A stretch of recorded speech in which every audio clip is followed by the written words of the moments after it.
"We're inviting your son to the wedding, but your 8-year-old daughter's not," my sister said. I just replied, "Thanks for letting me know." That night, without thinking twice, I made one change. 3 weeks later, their plans began to fall apart. I should have known my sister would find a way to ruin it. After everything I'd done for her, everything I'd paid for, she still found a way to cross a line that made my hands shake. It was a Wednesday when she called.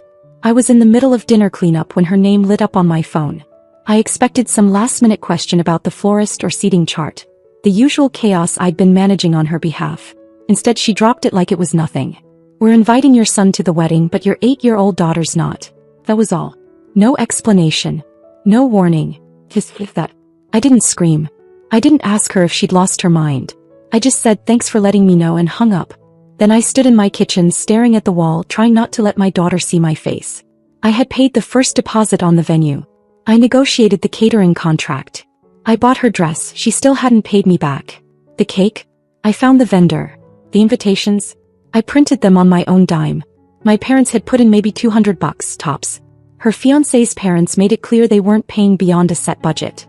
So guess who picked up the slack? Me. The older sister. The one with the full-time job and 2 kids of her own. And now I was being told that one of my kids wasn't welcome. Not because of some logistical issue. Not because of space. But because my sister couldn't stand how much attention my daughter got. She wouldn't say that out loud, of course. But I knew. Her own daughter from her previous marriage was struggling. Barely interested in school, always glued to a screen, cold to everyone. Meanwhile, mine was winning local art contests and being asked to read poems at assemblies. It ate her alive. That night, I sat in bed with my laptop, opened the wedding spreadsheet and made one change. I withdrew my share of the venue payment. I didn't send a message. I didn't make an announcement. I just stopped. By Friday, I started getting emails from vendors. The venue asked if the final payment was coming. I told them to speak with the bride. The florist sent an invoice. I forwarded it straight to my sister. I wasn't rude. I just stopped pretending I owed her anything. She didn't text until Sunday night. "Did something happen with the venue deposit?" I answered, "Yes. I'm stepping away. Can't justify contributing to something that excludes my daughter." Her response? Silence. For 2 days. Then she showed up on my doorstep without warning, like we were still kids and she could just walk in and yell until she got her way. "You can't do this to me," she said. I almost laughed. "Do this to you?" I was done being the free wedding planner. I was done being the emergency wallet. I told her flat out, "You made your guest list. Now live with it." She left without another word. No apology. No reconsideration. But I could tell from her face, the panic was setting in. Her wedding was 3 weeks away. Her money had dried up. And she hadn't even begun to understand just how fast it could all fall apart. The next week dragged on like something out of a bad dream. I expected at least a few angry texts, some overdramatic voicemail from my sister, maybe a guilt trip from my mom. But what I got was silence. Not a single word. Which meant one thing: she was in damage control mode. By Thursday it started unraveling. First, I got a polite but nervous email from the venue coordinator, asking if the delay in payment meant the event date was changing. I didn't answer. I didn't owe them anything anymore. I'd removed myself from all the contracts, all the group chats, all the logistics. Let them talk to the bride. Later that day, I got a call from a number I didn't recognize. I almost let it go to voicemail, but curiosity got the better of me. It was her fiancé, Darren. We'd never had a real conversation outside of holiday greetings. Now he was calling me personally. "Hey Scarlett, I know there's been stuff going on. Just checking in. Is everything okay?" He sounded genuinely confused. That threw me. I told him the basics. That I'd paid for nearly half the wedding up to this point. That I'd been handling the logistics. That my daughter, his future niece, had been cut from the guest list for no real reason. I didn't cry. I didn't rant. I just said it plainly. He didn't say much back. Just that he'd talk to my sister and get back to me. I didn't expect him to. And I didn't expect him to believe me either. He was about to marry her. He was already in too deep. Or so I thought. The next day it escalated. First, I got a text from my mom. Not to check in on me or the kids, but to ask if I could please not ruin your sister's big day over some misunderstanding. Some misunderstanding. That's what she called it. I told her I wasn't ruining anything. I had removed myself. I wasn't interfering, I wasn't making demands. I had simply stopped paying for a wedding that excluded my child. Her granddaughter. A child who adored weddings, had been excited about the big day, and had even handmade a little gift for the bride weeks earlier. Mom didn't budge. She told me I was being emotional. That my sister was under stress. that I should be the bigger person. I hung up on her. I don't do that often. But I knew where this was going. It was always going to circle back to me being responsible for fixing what they broke. And then the dominoes started falling. The dressmaker paused all alterations due to an unpaid balance. The florist emailed the bridal party saying she was stepping away due to lack of clarity around payment. The caterer sent a cancellation warning. Vendors weren't getting paid. Deadlines were missed. And my sister still hadn't called me. On Sunday my dad called, which was rare. He doesn't usually involve himself in drama. But apparently my mom had been in his ear nonstop. We've decided to help cover some of the remaining costs, he said. Calm measured. Like it was no big deal. Right. The same people who said they couldn't contribute $1 were suddenly opening their wallets. Not because they wanted to, because they had to. Because the wedding was slipping through their fingers and their younger daughter was about to be humiliated. I said that's good to hear. I meant it. But I also meant, I'm out. And I meant it even more when the formal invitations arrived later that week. One envelope for my son. Nothing for me. Nothing for my daughter. Not even a mention.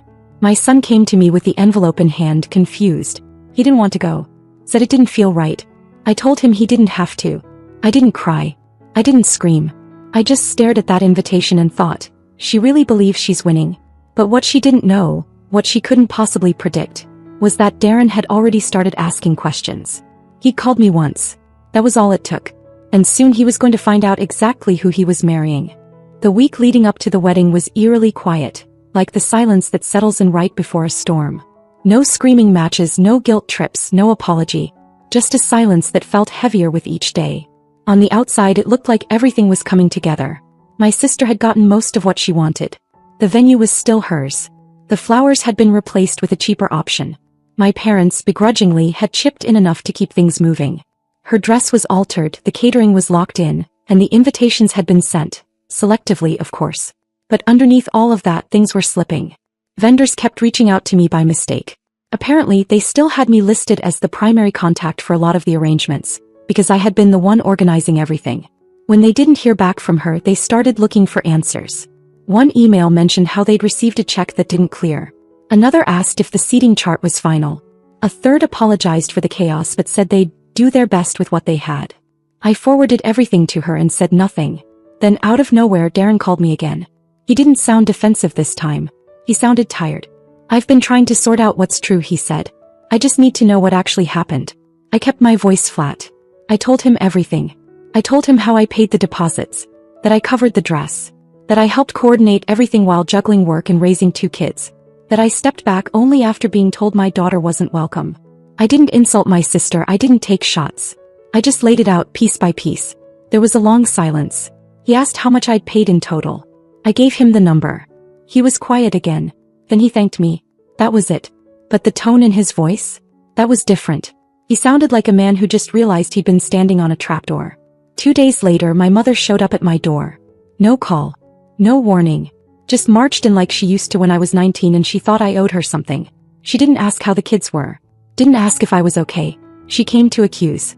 Why did you go behind your sister's back and talk to Darren? I told her the truth. He called me. I answered his questions. She looked at me like I'd betrayed the family. Said I was ruining things. That I was making my sister look bad right before the most important day of her life. That's when something in me finally snapped. You're all okay with how she treats me because you've trained me to keep my mouth shut. But I'm not doing that anymore. She didn't argue. Just glared. Then left without another word. After that, it was like someone lifted the lid off a boiling pot. I started hearing little things through the grapevine. One of the bridesmaids dropped out. A groomsman backed out last minute, citing family obligations. The flower vendor refused to deliver until full payment was received. The makeup artist doubled her rate after being asked to do 6 people instead of 4 without warning. And yet, on social media, my sister kept posting like everything was perfect. Engagement photos, inspirational quotes, even a post tagging all her vendors, including me, though I hadn't been involved in weeks. Then came the rehearsal dinner. I wasn't invited, of course, but my cousin sent me a video. My sister was beaming, surrounded by people clinking glasses and posing for pictures. But Darren? He looked stiff, barely smiling.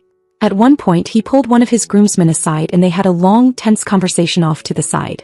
And then, the day before the wedding, I got a message. From Darren. He said, I didn't know. I should have. But I didn't. Thank you for being honest. And for stepping up when no one else would. He said he needed time. That some things weren't sitting right with him anymore. That he hadn't known the full story. I didn't reply. I didn't want to interfere any more than I already had. But I could feel it. Everything she'd built on my back was starting to shake. And the person who was supposed to marry her was no longer looking at her the same way. I didn't sleep much that night. Not from nerves. Just this odd, unsettled feeling in my chest, like I was still holding my breath. The wedding was less than 24 hours away. And something was coming. I don't know what I expected when I opened my eyes that morning, but I definitely didn't expect the wedding to actually collapse. Part of me thought they'd fake their way through it. That Darren would show up, put on the tux, smile for the photos and deal with the regret later. But life as usual had other plans. At 9:17 a.m. I got a call from Aunt Cindy. She's not dramatic. If anything, she's usually too polite to even gossip. But this time she sounded like she was hiding in a coat closet. Did you hear? Darren's gone. Left the hotel last night. No one knows where he is. I sat on the edge of my bed and didn't say anything for a long time. Not because I didn't believe her, but because I did. By 10 a.m. I was getting updates from everywhere. My cousin texted me from the venue. Guests were arriving and people were whispering. The groom's parents looked uncomfortable, the bride was locked in a room, and apparently, my mom was walking around saying things like he must have had a breakdown. But it wasn't a breakdown. It was a decision. At 11:42 a.m., it was confirmed. The wedding was off. Darren's sister, a woman I'd never met, was the one who told everyone. She stood up in front of the guests and said Darren had left the state early that morning. There would be no ceremony. There would be no explanation today. Half the guests walked out. The other half stayed out of pity, maybe curiosity. And my sister? She came out wearing her dress anyway. Walked into the reception room with this blank look on her face and started slicing into the wedding cake with one of the bridesmaids. Like if she smiled long enough, she could pretend it never happened. Someone tried to make a toast. Another person started crying. A DJ who had only been hired for 4 hours played music no one danced to. It wasn't a wedding anymore. It was a very expensive delusion. I wasn't there, obviously. But the photos made their way to me by that evening. People love posting disasters if they look aesthetic enough. What really hit me was a message I got the next morning from Darren's sister. She'd only met me once years ago, but she said Darren wanted me to know something. The night before the wedding, he confronted my sister in their hotel room. He had spoken to vendors. He had looked at receipts. He had read old messages. Someone, probably one of the bridesmaids, had shown him a screenshot of a group chat where my sister joked that my daughter was too precious for her own good, and she couldn't risk her stealing the spotlight. He asked her directly if it was true, if she had deliberately left out my daughter, if she used me to bankroll the wedding, she ever planned to pay me back. She didn't deny it. She told him I'd always been dramatic, that I made things harder than they needed to be, that I could afford it, that I owed her. And that's when he walked out. No speech. No explosion. Just packed a bag, got in a car and left. The next day when it all came crashing down, I thought that maybe, just maybe, some people would understand now. That the truth would finally come out. That someone would say you were right to step away. But that's not what happened. The first thing I heard from my parents was that I should have just let it go. That I had embarrassed the family. That I drove Darren away by involving myself. That even if I was hurt, I shouldn't have talked to the groom. I didn't defend myself. I didn't explain anything. What was the point? A week later, I went to drop my son off at my parents' house for a visit. My daughter wasn't invited. My mother forgot to mention that. At this point, I thought I'd seen it all. But then I got a message I didn't expect. From Marcus, Darren's best man. He said Darren told him everything. About the money. The way my sister treated me. The exclusion of my daughter. He said Darren was devastated he didn't realize it sooner. Marcus ended the message with something I didn't know I needed to hear. You didn't ruin anything. You showed him who she really was. It took guts. It was the only kind thing anyone had said to me through this entire mess. And it reminded me that sometimes telling the truth comes at a cost. Even if you're right. The wedding was over. Darren disappeared. Moved back near his sister, started over quietly. My sister pretended it was mutual. Said they grew apart and agreed to separate. But no one really believed it. What shocked me most though was what happened next. She didn't just move on. She turned her attention right back to me with a vengeance. The wedding had ended in disaster, but the real storm came after. I should have expected it.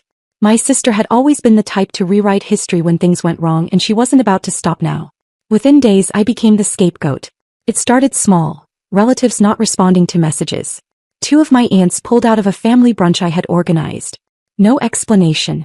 Then my mom stopped calling. When I finally reached out, she said she was too tired to talk about it anymore, and that everyone just needs to move on. But no one moved on. They just moved away from me. People I'd known for years started treating me like I was radioactive, like I'd ruined something sacred.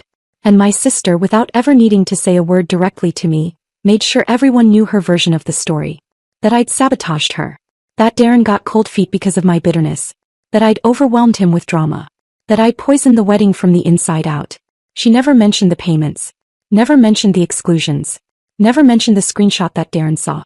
Instead, she painted herself as the heartbroken bride, betrayed by her own sister, blindsided by a man she thought loved her. The woman abandoned at the altar because her sibling couldn't handle not being the center of attention. And people believed it. One of the cousins I'd babysat as a teenager posted a story captioned, "You never really know who's happy for you until it's too late." My name wasn't mentioned. Didn't have to be. What stunned me the most was how quickly my parents adopted the same narrative. My dad was silent, retreating into his usual neutrality. But my mom? She took my sister's pain and made it her crusade. She told me flat out on the phone one day, "You should have handled it differently. You made her feel abandoned." I said, "She made my daughter feel unwanted." Her reply, "Your daughter didn't need to be part of everything." That one sentence put the final crack in whatever was left of my relationship with her. But the fallout didn't stop there. My daughter stopped getting invited to birthday parties she used to go to every year. People we saw regularly in the community stopped making eye contact. At a school fundraiser, one of the other moms, a woman I used to exchange recipes with, turned away as I walked by. And my sister? She was still spinning it. Carefully. Quietly. She told people Darren had struggled emotionally. That he had a pattern of shutting down. She told one of her friends that something had been off with him for weeks, and that she felt sorry for Scarlett having to raise her kids alone. She was building a whole new version of the story. One where I was unstable and she was the victim who had tried to hold the family together. But something else happened that she didn't expect. Darren didn't stay quiet. He didn't post anything publicly, but people started hearing things. Apparently, he told a few people, privately, respectfully, that he'd left because he found out what had been going on. That he couldn't stand behind a woman who was capable of treating her own family that way.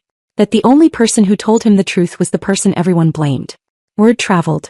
Not loudly, but it reached the right ears. And then I got a message from Marcus, Darren's best man. He was in town for a few days and he wanted to meet.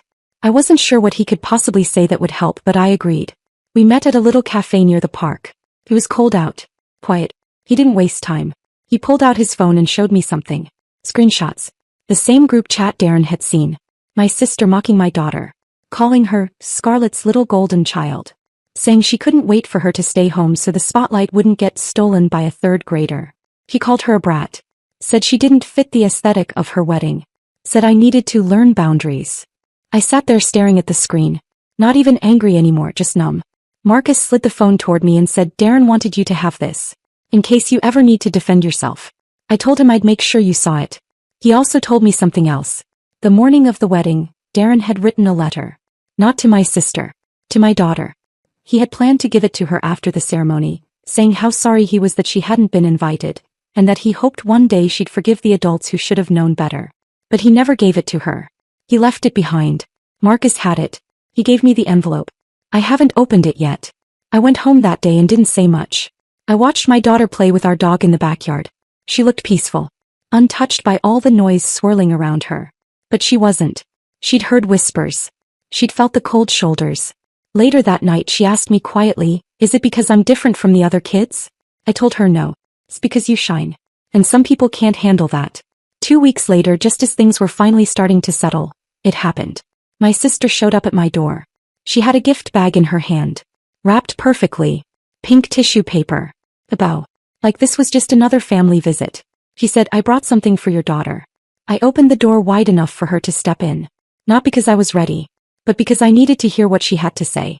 She stood there like she belonged, like she hadn't spent the last month dismantling my life from a distance. My sister didn't look like the woman from the wedding photos. No makeup. Hair tied back. Puffy eyes that weren't from allergies. She held out the gift bag like it was some kind of peace offering and said, "I brought something for your daughter. Can I come in?" I let her in.